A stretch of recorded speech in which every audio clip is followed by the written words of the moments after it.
sit ek hier met 'n man wat 'n groot liefde het vir Afrikaanse Christelike musiek. En agter hierdie musiek is 'n storie van geloof, moeilike tye en Ek was so 17 jaar oud toe ons orgeliste in die kerk my gevra het om op troues te begin sing.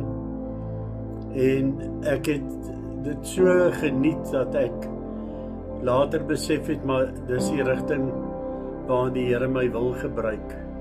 Omdat ek baie mense gekry het wat vir my kom sê het, hulle geniet my gesang geweldig baie. En daar het ek besef, maar dit is my roeping.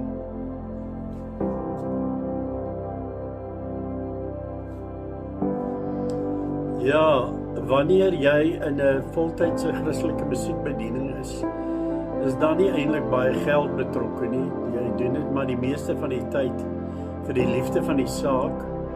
En dan kom daar maar tye waar die geldjies maar opdroog en jy absoluut in geloof op die Here moet vertrou vir die fondse. Maar ek kan waarlik sê die Here het my deur al die jare deurgedra en nou hier op my senior dag sien ek die guns van die Here wonderlik. Wel, ek het baie liedjies geskryf al wat geregistreer is by Sameroe en ek het gevind dat dit is 'n maklike manier om die evangelie aan mense oor te dra sonder dat hulle aanstoot neem. En ek het my boodskap het ek maar in sang gesit en so kon ek mense oortuig van die liefde wat Christus vir hulle het. Ek vertrou dat elkeen wat na my musiek luister iets daaruit sal kry wat hulle geestelik sal opbou. Ek glo aan 'n bediening waar mense opbou en nie afbreek nie.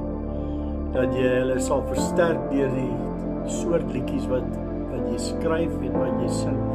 Ek het hoofsaaklik maar my eie musiek gesing, omdat ek gevoel het dit het die boodskap wat ek wil oordra.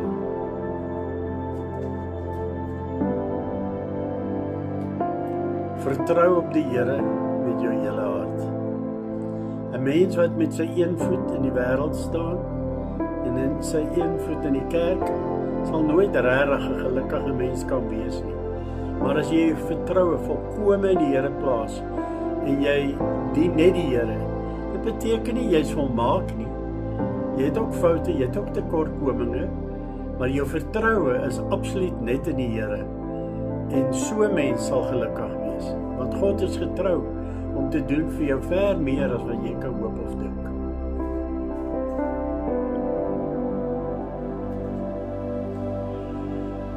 Ek het van baie kleins af 'n liefde vir die Here se dinge gehad.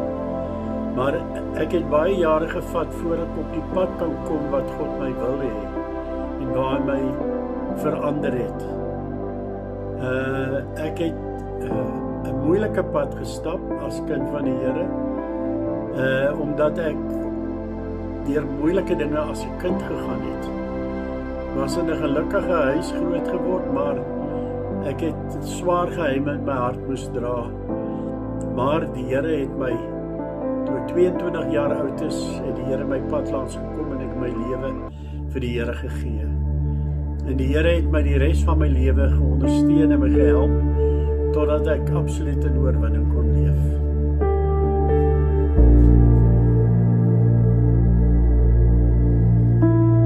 Kom ek sê vir jou vandag, daar's geen manier dat 'n mens jouself kan red nie. Jy kan nooit op so 'n standaard leef dat God 100% tevrede met jou lewe gaan wees nie. En dan dink 'n mens, as jy goed lewe, God moet jou nou aanvaar. Dis nie hoe dit werk nie. Die enigste hoop is daar jou geloof in die bloed van Jesus Christus. Net hy kan jou red. En as jy onkeerbaar vashou aan sy woord, sal jy gered wees. Klaar, jy gaan nie nog gered word nie. Jy is klaar gered as jy glo dat die